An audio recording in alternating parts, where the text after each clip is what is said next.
Hello. So this video is for chapter 11, Inheritance and Polymorphism.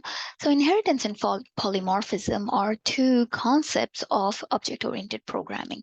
So let me get started by sharing my screen. So when we were doing chapter 10 in object-oriented programming, we learned what a class is. We learned what an object is, and then we learned what encapsulation meant. Encapsulation was pretty much the binding of data and the behavior together using a class.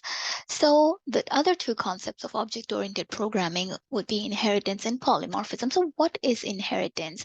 So far, we have built classes. So in a layman's term, if I have to say, now we're trying to create relationships between those classes. So for a given instance, we have done classes for a student, right? A student had attributes like name, email, phone number, GPA, major, and so on and so forth.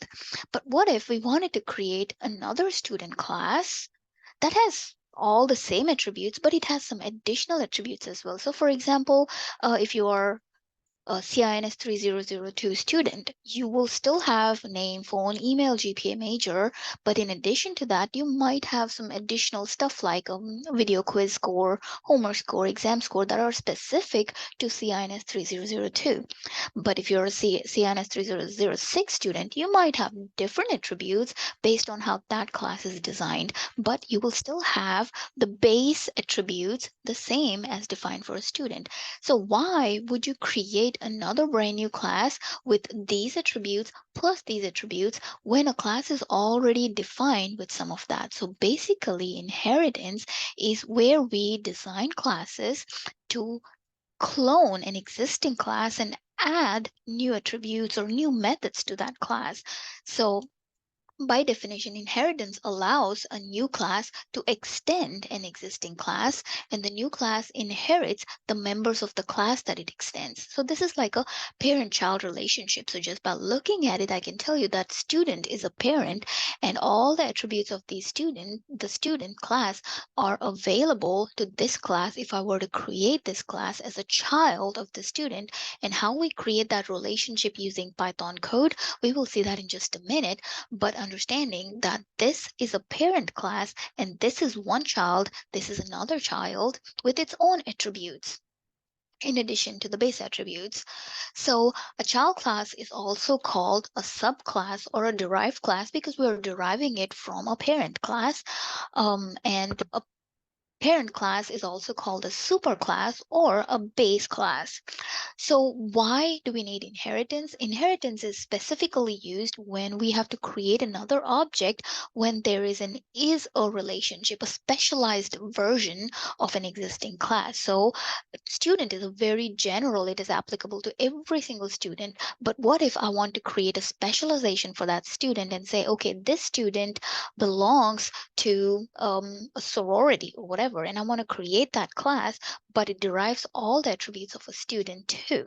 So that is when we clone an existing class and add more attributes. So that is pretty much the concept of inheritance. So this is what I was explaining. So go on and read the tutorial whenever you need to.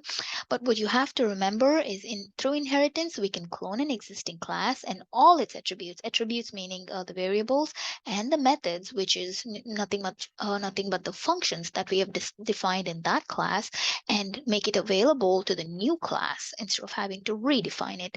So the class we clone is called the parent, and the new class created is called the child or subclass. So the different types of inheritance would be one parent will have one child, and that is called a single inheritance. And multiple inheritances, you could have two separate base classes, and then you can create a child that will derive attributes from both the classes and then create its own attributes as well. So this is called a multiple inheritance.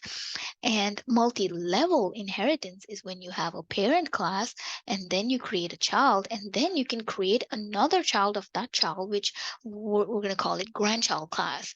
So basically, this grandchild class has everything available in the child class and in the parent class, so on and so forth.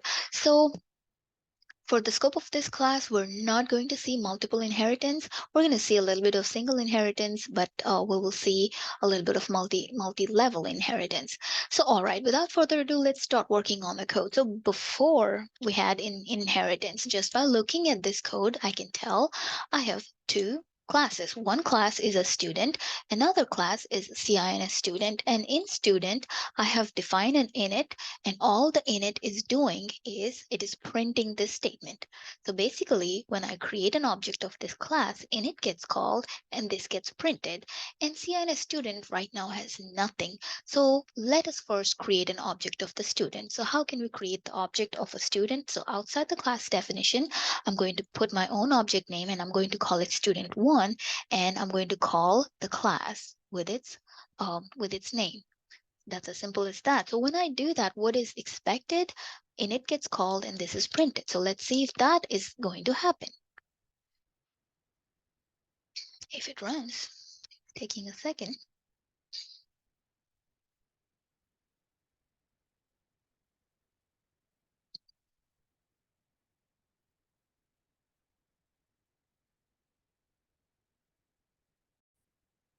So there we go. It printed this is student init. That is an expected behavior. So what happens if I create an object of this class now? Obviously, this has no attributes, no behavior, so nothing is going to happen. So let me go ahead and create the object. So I'm calling it, my object name for this class is CINS, and then I'm calling that class using its name. And there you go. This is coming from this student class, but the CINS is not doing anything. So that is what we have seen so far using classes. But now we're going to see how we can establish a relationship between these two classes and make this class a child of the student class. So this is the relationship we're going to establish, where base class would be student and derived class would be the CINS student. And very simply, what I can do is I can put the parent's name inside parentheses. So up until now, our parentheses when we were creating class were empty. But when you put another class name in parentheses, it means that this is the parent for this.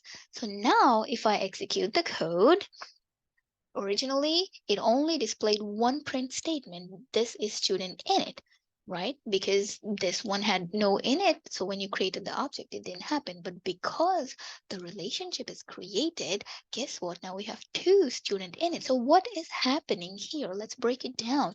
So when I created this object, so naturally the init got called and it printed this.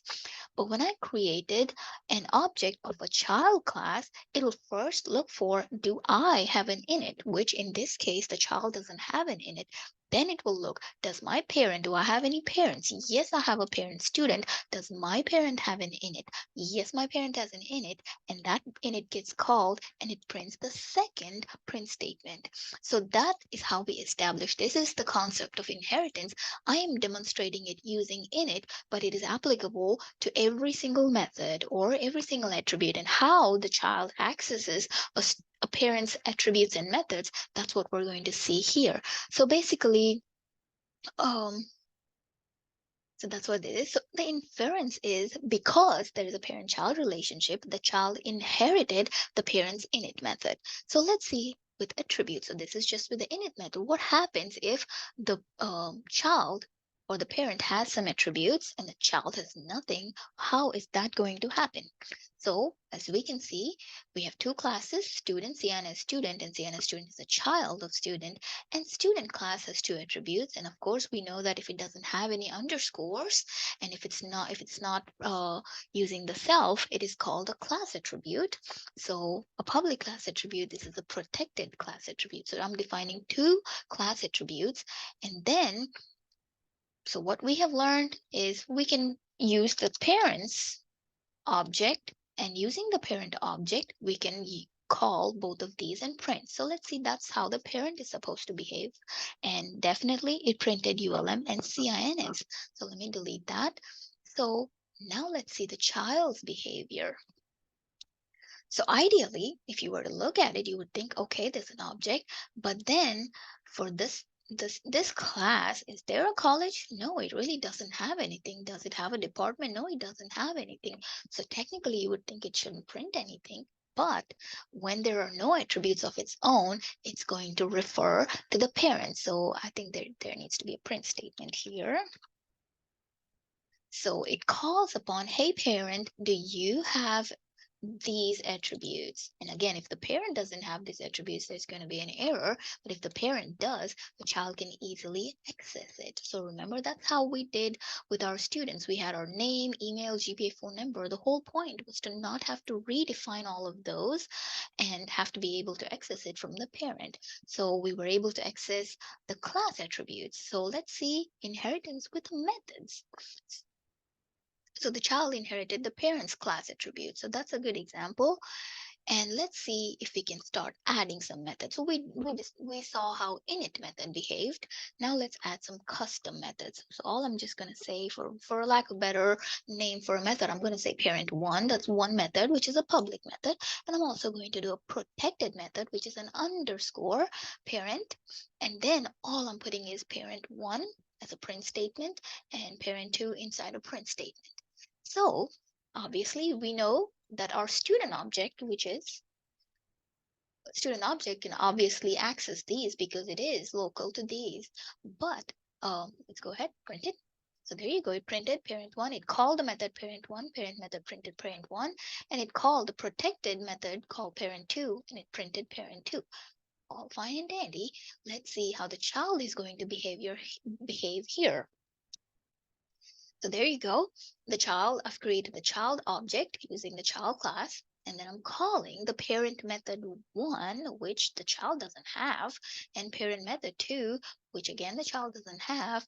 Does it create an error? No, it doesn't, because it is accessing the parent stuff. I know that I'm repeating, but I want you to remember anything that belongs to the parent belongs to the child. So this is very much similar to our real life example, right? So whatever your parents have, it is yours. So now we're going to venture into polymorphism. So what is polymorphism? So let's see an example before I can explain what polymorphism is. So in this case, I have a parents init defined, and for child, I'm not defining anything yet. And we have seen this example when we had both the child, we created an object for the parent, we created an object for the child. So what happens is it's going to print this 2 times, and we have seen that because the child doesn't have its own init, so it's calling the parents init. But what if the child also had its own init and it's printing something different? Now what Python is going to do, right? There's an ambiguity here. So which init is going to get called? Well, both of them have an init. So when an object is created, which init is going to get called? Basically, the child is calling its own init. So like I explained earlier, when a child object is created, the child will first check its own class. Do I have an init? Yes, I do have an init. So let me call my init. Okay, so the parent's object is created. It is printing student init. When the child didn't have an init, it printed the parents init. But when it had its own init, it printed its own statement. This allows the same name for methods. Now I'm using init as an example, but it applies to any method that you use with the same name in both the parent and the child. How does Python resolve it? It resolves by looking at what does the child have first. And then if the child doesn't have it, then it's going to go or defer to the parent's method. So this is called polymorphism, where you can use the same method names, but still not have ambiguity of which method are we talking about. So this was a demonstration with the init method. Let's put a couple more methods and see how the parent and the child behave. So let's see. So I have a method 1 in the parent. I have a so in student, and then if I create a method for the create an object for the parent and I call method 1, naturally the parent is going to call this method. And if I create an object for this child, which method 1 is going to get printed, right? So when the child has its own method named method 1, it is going to print its own method. If it didn't have anything, and I'm just going to use a pass. So if I print again, this time it's going to print both of them, student method 1, student method 1, because the child didn't have its own method. So in a real life scenario, when you were little kids, when you didn't have a car of your own, let's say if I asked you, hey, what car do you all have, you're going to tell me what your parents drive, right?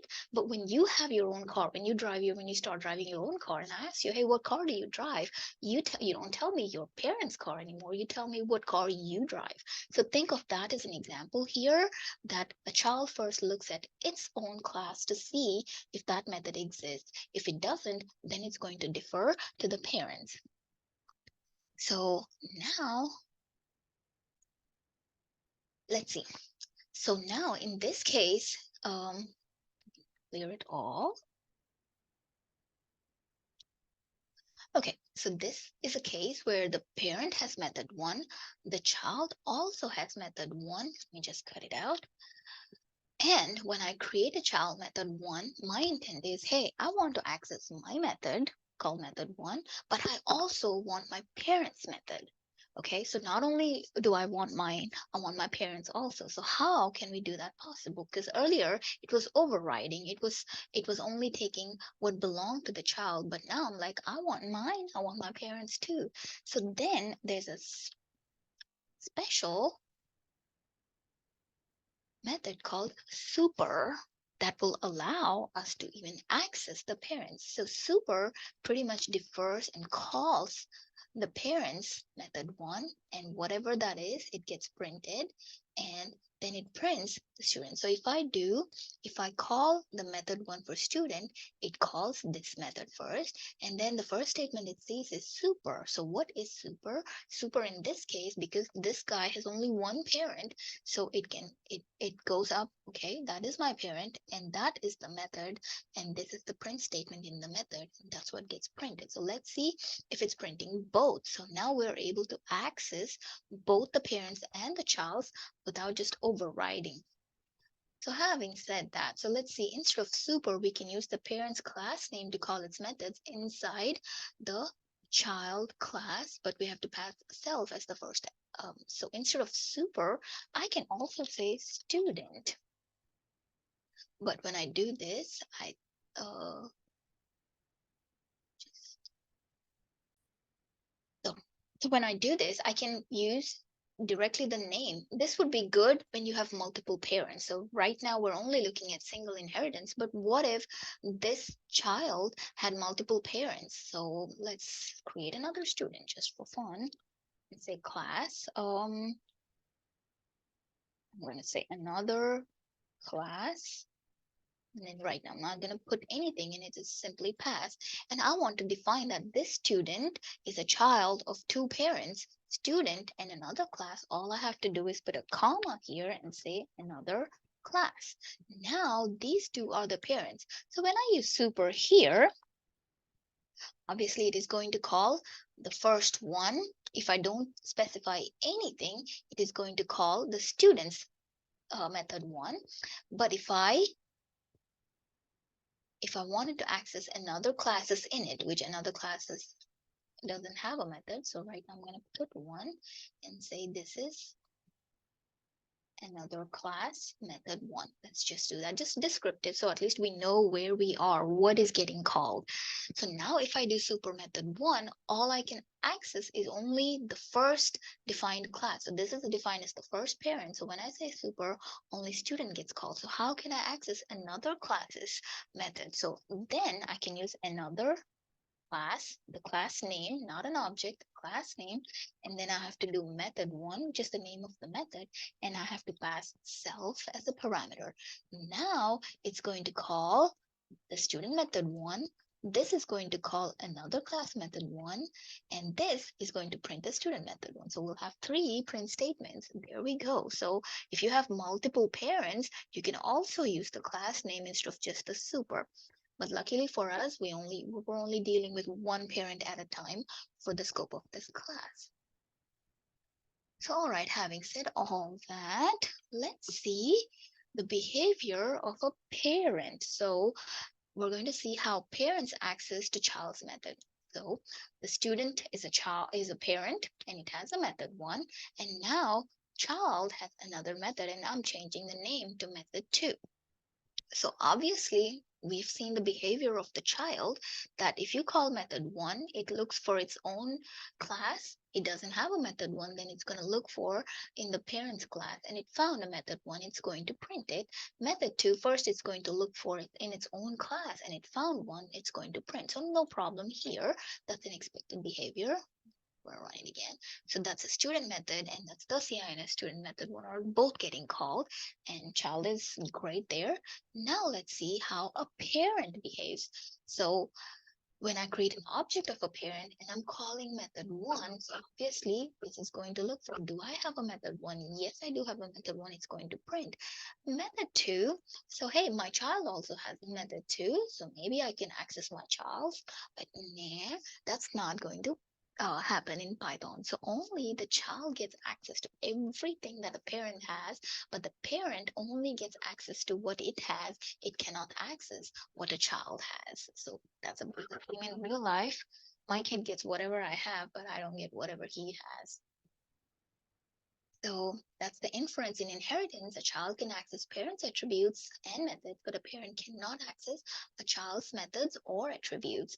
And a grandchild is the best case scenario because grandchild has access to the child's class methods and attributes and the parent's class methods and attributes too.